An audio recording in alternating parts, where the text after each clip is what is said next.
এটি কি বেগুনের চারা? লাম্বা বেগুন। এটি কোন এলাকা থেকে আনছেন? বাতাকান্দি থেকে। এগুলো কি হাইব্রিড না?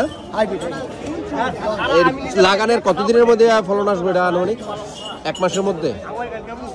আর রোপণ করছেন কতদিন হয়েছে এগুলো? এই বিচি বালাইছেন 1 মাসে? 1 মাস পরেই বিক্রি করতেছেন এখন? এটি কোথায় লাগাবেন কাকা? জমিনে লাগাবেন সাইড দিয়া? আচ্ছা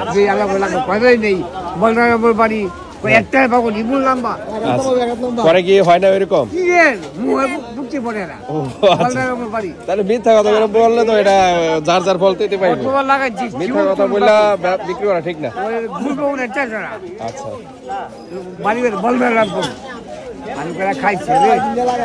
আপনার বাড়ি কোথায়? আচ্ছা আচ্ছা নাম কি আপনার? আব্দুল মালেক। আপনার এটি কি বাগুনের চারা? ঝরা বাগুন। টমেটো যে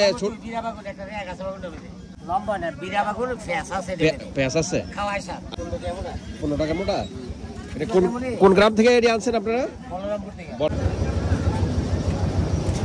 কাকা এটি কি বাগুনের চারা? গুলবাগুন।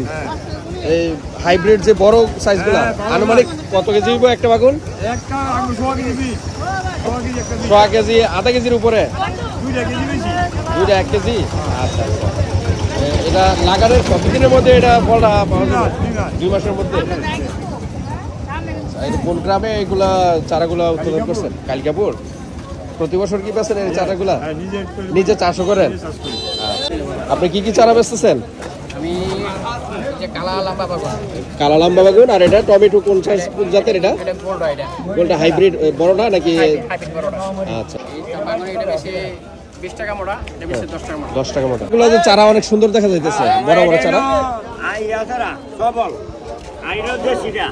এটা দেশি টমেটো। আর এটা হাইব্রিড টমেটো যেটা? হাইব্রিড এটা কোন জাতেরটা? বড় লম্বা হইব এটা? এটা গোলটা হইব যে দেশি টমেটো যেটা? আর এটা হলো গুলবাগুন। আচ্ছা 3 কেজি হইব। হ্যাঁ এটা লম্বা। হ্যাঁ আর এটা মরিচ। আচ্ছা কোনটা কত করে বিক্রি করেন? মরিচ কত করে বেচেন? মরিচ হলো 10 টা মোড়া। হ্যাঁ আর বেগুন এটা 10 টা মোড়া। 10 টাকা। এটা হলো 10 টা মোড়া। এটা হলো 20 টা মোড়া। এটা 10 টা মোড়া। আচ্ছা এটা আনুমানিক কয় দিনের মধ্যে আপনার ফলন পাইবো কৃষক? ফলন পাইবো 1.5 মাস পরে। 1.5 মাস পরে? হ্যাঁ জি। আচ্ছা আচ্ছা আর বাকিগুলা? এটা হলো 1.5 মাস পরে। এটা হলো 1.5 মাস মধ্যে 2 মাস। কোন জায়গায় চাষ করছেন আপনি? কালিকাপুর। কালিকাপুর বিস্তালা। আচ্ছা আচ্ছা ঠিক আছে। কালিকাপুরে।